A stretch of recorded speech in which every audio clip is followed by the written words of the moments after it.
A causal loop within the weapon's firing mechanism, suggesting that the firing process somehow binds space and time into a causal loop within the weapon's firing mechanism, suggesting that the firing process somehow binds space and time into a causal loop within the weapon's firing mechanism, suggesting that the firing process somehow binds space and time. Vex Mythoclast. Welcome back to the Vanguard podcast. Tonight we're going to be continuing where we left off from last week, with the Destiny Year 1 story. If you haven't listened to the first part of this podcast, feel free to go back and listen to it. When we left off, we were leaving the moon and heading to Venus to meet up with the stranger. So, without further ado, you arrive on Venus and travel to the coordinates given by the stranger, only to be ambushed by the Vex. Once defeated, the stranger finally reveals herself. She doesn't tell you much, but it is deduced by Ghost that she is not a guardian. She gives orders over a radio to an unknown person who is running from something.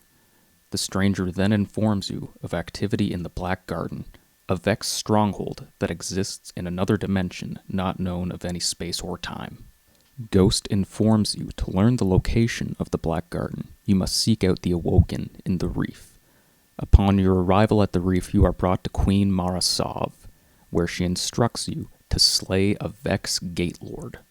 In doing so, you retrieve its eye, as this is the only way into the Black Garden, the entrance to which is located on Mars, in the Meridian Bay, within the Exclusion Zone.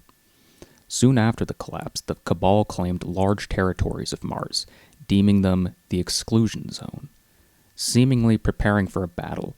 But rather than attacking, they seemed to be fleeing. After venturing deep into the Exclusion Zone, you find a way to charge the Gate Lord's eye, and thus gain entrance to the Black Garden. Long before any living being ever set foot into the garden, tales of its existence were told throughout the system. In particular, the warlock Pajari had a vision of the garden when he drowned in the waters of the shores of time. To quote the Black Garden Grimoire, "The garden grows in both directions. It grows into tomorrow and yesterday. The red flowers bloom forever. There are gardeners now. They came into the garden in vessels of bronze, and they moved through the groves and rivers of thought. This is the vision I had when I leapt from the shores of time and let myself sink. I walked beneath the blossoms. The light came from ahead, and the shadows of the flowers were words. They said things, but I will not write them here. At the end of the path grew a flower in the shape of a ghost.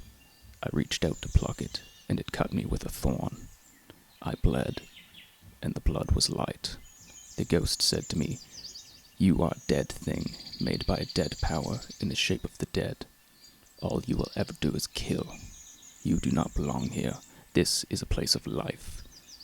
'The traveler is life,' I said. 'You are a creature of the darkness. You seek to deceive me.'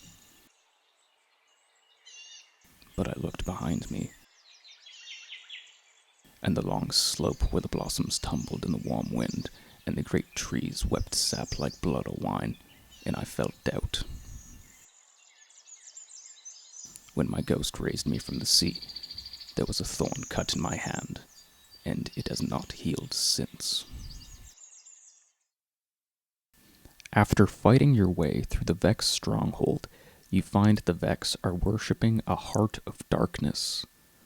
The heart animates stone soldiers to defend itself, but it was not enough.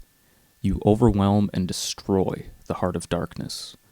Upon its destruction, you find yourself back on Mars, back in your reality. You travel back to the tower, where there is a celebration of your efforts. You are, yet again, met by the stranger, where she informs you that the battle is far from over. She was right. Sometime during the formation of the last city, a guardian named Kabir led a fire team to search out the fabled Vault of Glass, an underground Vex fortress located on Venus. After scouring the surface of Venus, they eventually find and crack the door to the Vault of Glass, allowing them to venture deep inside. But they were not prepared. The Vex used oracles to disorient the Guardians and force them to imagine a reality in which they never existed, and then make it real. The Vex obliterated the Guardians from existence, leaving only Kabir. Kabir ventured deeper into the vault, and eventually found himself in the Gorgon's labyrinth.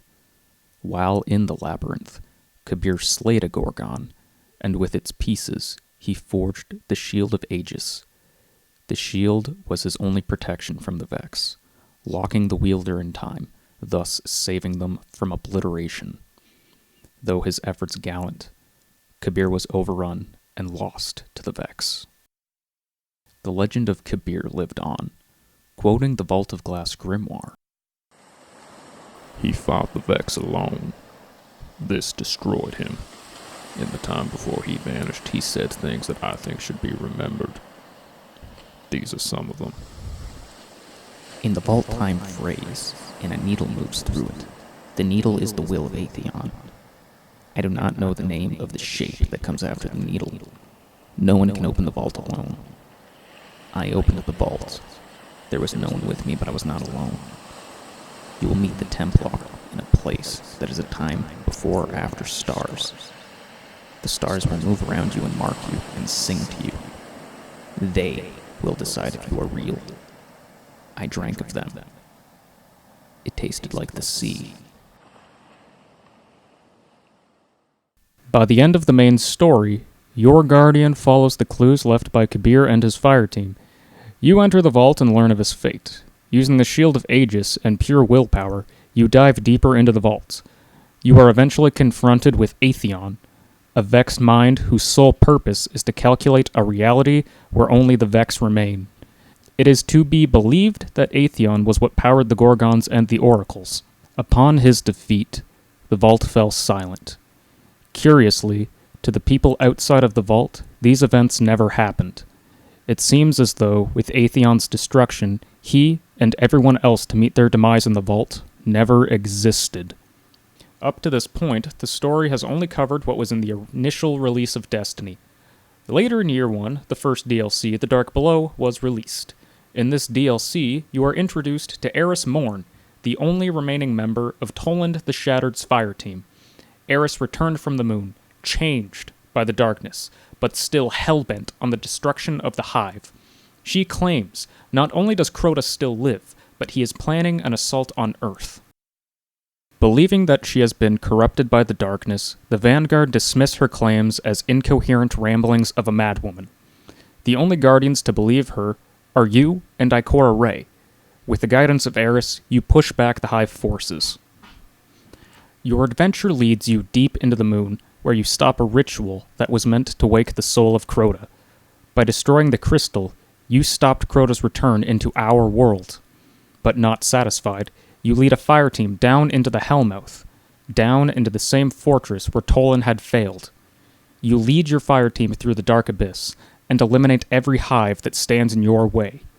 After eliminating the Death Singer, Ir Yut, you come face to face with Crota, son of Oryx. You use the power of his own sword to vanquish his body for good. But the peace does not last. Later in the year, Destiny received its second DLC, The House of Wolves. In this DLC, the 9, beings of unknown origin or make, receive the fallen leader, Skolas, as a peace offering from the Reef. For an unknown reason, the 9 released Skolas and gave him a catch. Freed from his prison, Skolas quickly takes control of the House of Wolves, killing many Awoken in the process. Marasov officially opens the Reef to the Guardians, to help her hunt down Skolas. It's quickly learned that he wishes to reunite all the houses under one banner and to become the Kell of Kells, and to do so, he makes his move on what remains of the Vault of Glass. While inside the vault, he learns of a way into the Vex Citadel, a large Vex ruin. Inside the Citadel, Skolas glimpses through time and other realities. He realizes that he can bring forth wolves from other realities into ours by utilizing Vex technologies. This is where you confront Skolas. You defeat him and allow Marasov to recapture him, and pay for his crimes against the Awoken. After these events, Eris Morn approaches Queen Marasov and proposes a unification of the Tower and the Reef, for she believes that the war with the Hive is far from over. The Hive god, King Oryx, is coming, and he wants revenge for his son. All in all, this wraps up the story for Destiny Year 1. As I said in the previous podcast, Destiny has a very lengthy story and it's highly detailed. Due to time constraints, I was unable to cover 100% of the story, but I still feel like I covered everything a player should be aware of. If any of this sounded interesting to you, please go read the grimoire and learn more. If you have an idea for a topic you'd like me to cover, send me a tweet using the hashtag VanPodTopic or post it on the Facebook page. Links will be in the description. Thank you for listening, and don't forget to comment, subscribe, and do all the social media jazz. I'll see you on the Reset, Guardians.